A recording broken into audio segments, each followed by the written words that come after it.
बिस्मिल्लाहिर्रहमानिर्रहीम। इस वक्त मैं बसरा में मौजूद हूँ और जिस सड़क पर मैं इस वक्त हूँ इसका नाम शारह अली बिन यकीन बगदादी है। और ये मेरे पीछे बोर्ड लगा हुआ है, इस पर मरकज़ अली बिन यकीन बगदादी लिखा हुआ है। कौन अली बिन यकीन के जो हमारे सातवें इमाम मुर्शिद काज़िम सल्लल्लाहु व सलाम अलैहि के इंतहाई ख़ास असाब में थे, ख़ास असाब में शामिल थे। और इस वक्त रात का वक्त है और हमारे लिए बहुत शर्फ़ की बात है कि अली बिन यकीन का रोज़ा इस वक्त बन रहा है। आप देख सकते हैं कि इस वक्त ज़ेर तामीर है। लेकिन जब इन्हें हमने बताया कि हम पाकिस्तान से आए हैं और ज़ियारत के लिए यहाँ हाज़िर हुए हैं, तो इन्होंने हमारी खातिर जो है वो रोज़ा खोला है और हम ज़ियारत करने के लिए जा रहे हैं। आज से कोई 4 या 5 बरस पहले जब मैं यहाँ हाज़िर हुआ था तो उस वक्त जो है वो यहाँ रोज़ा ज़ेर तामीर था, लेकिन अब माशाल्लाह पहले से बहुत ज़्यादा बड़ा रोज़ा बन गया है और अब हम यहाँ हाज़िर हुए हैं। माशाल्लाह बहुत बड़ी जगह हो गई है पहले की बनिस्बत। और ये इमाम मुर्शिद काज़िम के जलीलुल क़द्र सहाबी अली बिन यकीन बगदादी हैं। कौन अली बिन यकीन के जब आप इमाम की खिदमत में तशरीफ़ ला रहे थे तो आपने इरशाद फरमाया कि जिसे रसूल के सहाबी को देखना हो वो अली बिन यकीन बगदादी की तरफ देखे।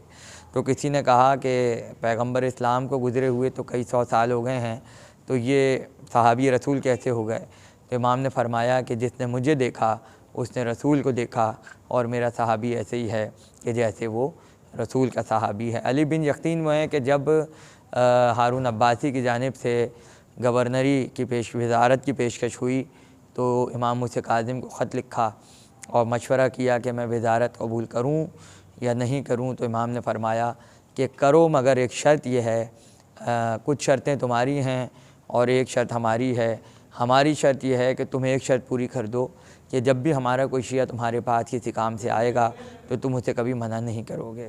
और हमारी शर्त यह है कि अगर तुम ऐसा करोगे तो न तुम कभी क़ैद होगे, न हादसाती मौत तुम मरोगे और तुम्हारी दौलत जो है उसमें फ़रावानी रहेगी।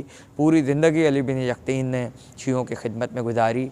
और एक वाक़या ऐसा हुआ कि जब कोई अली बिन यकीन के घर पर मुलाकात के लिए गया जो शिया था इमाम मुर्शिद काज़िम का, तो अली बिन यकीन ने मुलाकात से इनकार कर दिया। और जब अली बिन यकीन हज के लिए मक्के गए और मक्के से वापसी पर मदीने आए इमाम मुर्शिद काज़िम की ज़ियारत के लिए, तो इमाम ने मिलने से इनकार कर दिया। या वजह पूछी गई कि मौला कोई गलती हो गई, तो इमाम ने फरमाया कि तुमने हमारे चाहने वाले से मुलाकात नहीं की तो हम भी तुमसे मुलाकात नहीं करेंगे, और जब तक हमारा चाहने वाला तुम्हें माफ़ नहीं कर देगा उस वक्त तक हम भी तुम्हें माफ़ नहीं करेंगे। तो अली बिन यकीन ने कहा कि मौला मैं इतनी दूर कैसे जाऊँ, उसका मकान बसरे में है, मैं यहाँ मदीने में हूँ। तो आपने फरमाया कि नाका ले जाओ और बकी पे तुम्हें जो है वो सवारी मिलेगी, वहाँ तुम बैठ जाना और एक लम्हे में तुम वहाँ से मुलाकात करके आ जाओगे। वही हुआ। अली बिन यकीन बक़ैया तशरीफ़ ले गए और वहाँ एक नाक़े पर आप सवार हुए और आपने देखा कि नाक़े ने चंद कदम आगे बढ़ाए थे कि आप बसरे में मौजूद थे और आपने उस शिया इमाम मुर्शिद काज़िम से मुलाकात की, उससे माफ़ी मांगी। उसने कहा कि आज मेरा मुक़द्दर उरूज पर है कि इमाम का सहाबी मुझसे मिलने आया है। तो अली बिन यकीन ने कहा मैं ऐसे नहीं जाऊँगा, पहले कहो कि तुमने मुझे माफ़ कर दिया। उसने कहा हाँ मैंने तुम्हें माफ़ कर दिया। उसके बाद आपने कहा कि अपने जूते को मेरे रुखसार पर रखो ताकि मैं इमाम को दिखा सकूं कि तुमने मुझे माफ़ कर दिया है। और यही हुआ, उसने अपने जूते को उनके रुखसार पर रखा और फिर वही आप सवार हुए। और जब मदीने पहुँचे तो इमाम ने आपको इस हालत में देखा और आपसे बहुत खुश हुए। तो ये अली बिन यकीन हैं। जब भी बसरे आना हो तो इनके रोज़े पर ज़रूर हाज़िर हों ताकि आपका ईमान ताज़ा हो जाए और आप समझ सकें कि आले मोहम्मद के चाहने वालों का मकाम और मर्तबा क्या है।